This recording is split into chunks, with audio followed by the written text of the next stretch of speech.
Assalamualaikum warahmatullahi wabarakatuh. Perkenalkan, saya Feby Evelyn Eksa dengan NIM 5020145 dari kelas 4A PGSD.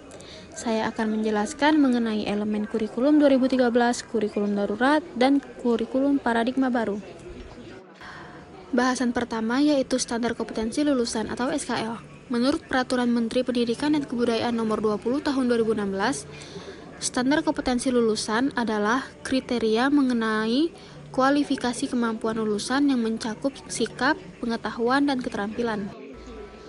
Tujuan SKL yang pertama, standar kompetensi lulusan pada jenjang pendidikan dasar bertujuan untuk meletakkan dasar kecerdasan, pengetahuan, kepribadian, akhlak mulia, serta keterampilan untuk hidup mandiri dan mengikuti pendidikan lebih lanjut. Yang kedua, standar kompetensi lulusan pada satuan pendidikan menengah umum bertujuan untuk meningkatkan kecerdasan, pengetahuan, kepribadian, akhlak mulia, serta keterampilan untuk hidup mandiri dan mengikuti pendidikan lebih lanjut. Yang ketiga, standar kompetensi lulusan pada satuan menengah kejuruan bertujuan untuk meningkatkan kecerdasan, pengetahuan, kepribadian, akhlak mulia, serta keterampilan untuk hidup mandiri dan mengikuti pendidikan lebih lanjut sesuai kejuruannya. Selanjutnya, manfaat standar kompetensi lulusan. Yang pertama, dijadikan pedoman batas kelulusan bagi peserta didik di setiap satuan pendidikan.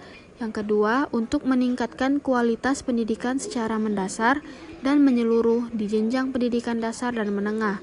Dan yang terakhir, dijadikan rujukan dalam menyusun standar pendidikan lain, misalnya standar isi, standar proses, dan lainnya. Fungsi standar kompetensi lulusan. Yang pertama, menjadi pedoman penilaian untuk menentukan kelulusan peserta didik.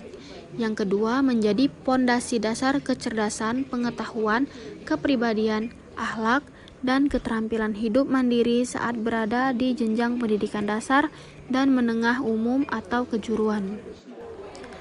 Yang selanjutnya adalah standar isi.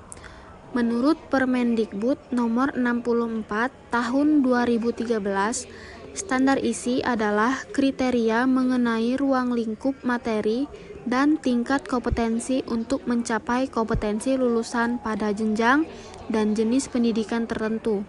Ruang lingkup materi dirumuskan berdasarkan kriteria muatan wajib yang ditetapkan sesuai ketentuan peraturan perundang-undangan, konsep keilmuan, dan karakteristik satuan pendidikan dan program pendidikan.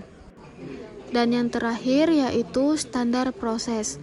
Menurut Permendikbud Nomor 22 Tahun 2016, Pasal 1 Ayat 1 menyatakan bahwa standar proses adalah kriteria mengenai pelaksanaan pembelajaran pada satuan pendidikan dasar dan satuan pendidikan dasar menengah untuk mencapai kompetensi lulusan.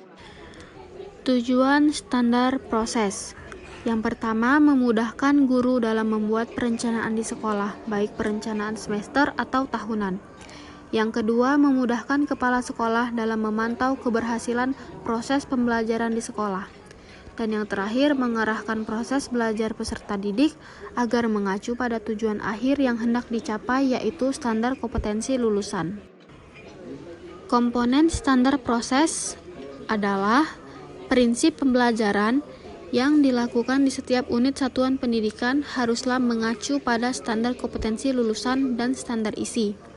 Berkaitan dengan prinsip itulah, standar proses harus mencakup beberapa komponen, yaitu yang pertama perencanaan proses pembelajaran, yang kedua pelaksanaan proses pembelajaran, yang ketiga penilaian hasil pembelajaran, dan yang terakhir pengawasan proses pembelajaran. Oke, baiklah, mungkin itu saja yang dapat saya sampaikan. Lebih dan kurang saya mohon maaf. Wassalamualaikum warahmatullahi wabarakatuh.